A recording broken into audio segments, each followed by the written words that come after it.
شہر نبی کا احترام کا معاملہ ہے اور مجھے احترام سمجھانا ہے تو ہم وہاں پر جائیں تو کیا کریں؟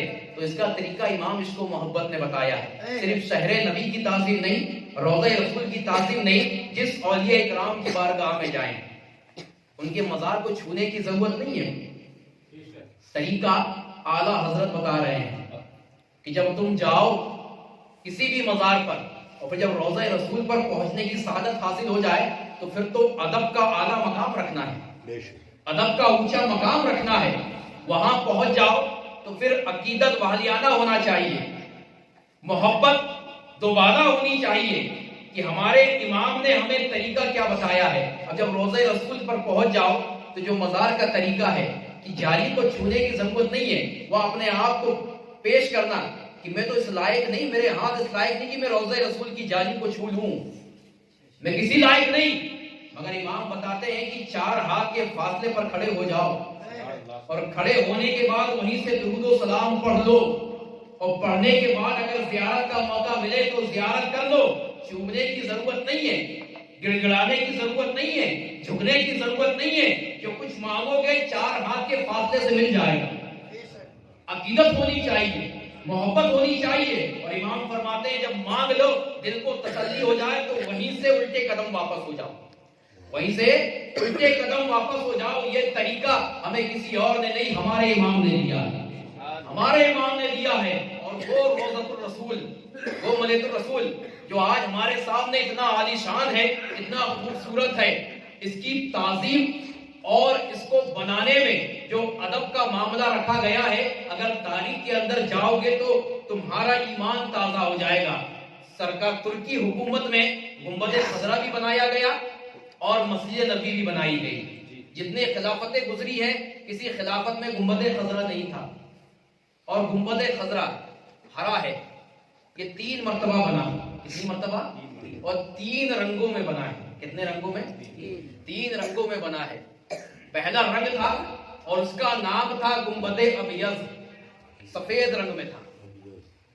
گنبد ابیض جو سب سے پہلے ترکی حکومت نے تعمیر کیا تھا تو وائٹ کلر کا گنبد بنایا تھا سرکار کے روضے پر، اور اس کا نام تھا عربی میں گنبد ابیض. ابیض کہتے ہیں وائٹ کو، سفید کو.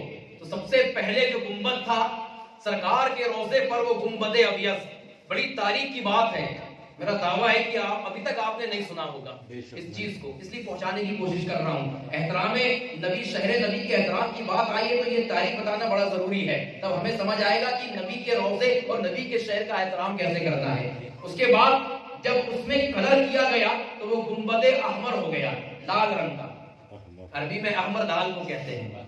وائٹ سے لال ہو گیا اور اس کے بعد پھر وہ گنبد خضرا بنا، اس میں ہرا رنگ کیا گیا. تو تیسری مرتبہ میں وہ گنبد خضرا ہے. کون سی مرتبہ میں؟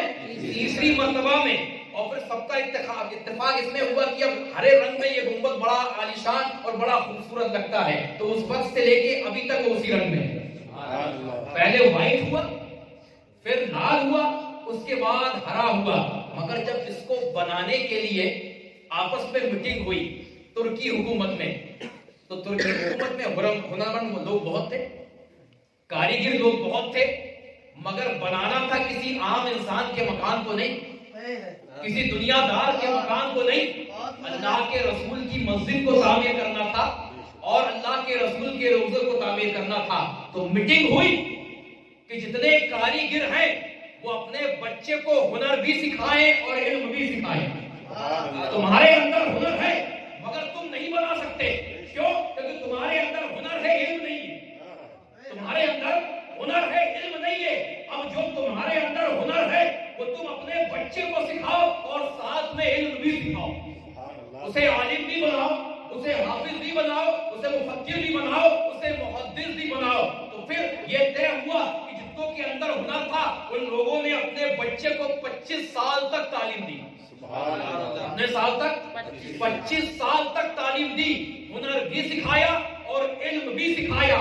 اب جب وہ ہنر سیکھ گیا تو وہ ہنرمند بھی تھا، وہ عالم بھی تھا. وہ ہنرمند بھی تھا، وہ حافظ بھی تھا. وہ ہنرمند بھی تھا، وہ محدث بھی تھا. وہ ہنرمند بھی تھا، وہ مکفر بھی تھا. وہ ہر علم سے جامع تھا. اب اور جب یہ علم اور ہنر دونوں چیز ایک بندے کے اندر تیار ہو گئی تو اب روضہ رسول اور مسجد نبی کا نقشہ بنایا گیا. اب جب بنایا گیا تو اس میں طے ہوا کہ اس میں جتنے سامان لگیں گے تمام کے تمام سامان کو مسجد شہر نبی سے دور جنگل میں لے کر جایا جائے. ادب دیکھو, جنگل میں لے کر جایا جائے اور اس کی کٹنگ, اس کی نقاشی, جو کچھ بھی ہو وہ سب مدینہ رسول سے دور کیا جائے. اس کی آواز مدینہ رسول تک نہ آنی چاہیے, اس کی گرد مدینہ رسول تک نہیں آنی چاہیے. اور یہ طے ہوا کہ جتنے کاریگر ہے سب علماء ہے, جب وہ کام کرے تو سب کا باوضو ہونا ضروری ہے. کوئی بھی بے وضو نہیں ہونا چاہیے. جس کا وضو ٹوٹ جائے فوراً اپنے کام کو چھوڑ دے. یہ ترکی حکومت نے اتنا احترام مدینہ رسول کا رکھا اور اس کو بنانے میں رکھا کہ ہر کوئی باوضو رہے گا اور جتنی دیر کام کرتا رہے گا زبان پہ درود شریف کے نغمے رہیں گے. درود شریف کے نغمے, قرآن کی تلاوت. جس نے جو علم حاصل کیا ہے وہ اپنی زبان کو اس سے میزن رکھے گا, اس سے معطر رکھے گا, اس سے پڑھتا رہے گا, اپنی زبان کو چالو رکھے گا قرآن کی تلاوت کرتے ہوئے, درود شریف پڑھتے ہوئے, نعت نبی پڑھتے ہوئے. وہ اس کام کو انجام دے گا اور باوضو ہوگا. اس احترام کے ساتھ مدینے سے باہر جنگل میں ساری نقاشی ہوئی, ساری کٹنگ ہوئی اور کئی سال کی مدت میں اس حکومت ٹرکی اور ترکی نے مسجد نبی کی تعمیر کی. اور مسجد نبی تعمیر کرنے کے بعد روضہ رسول پر گنبد خضرا تعمیر کیا.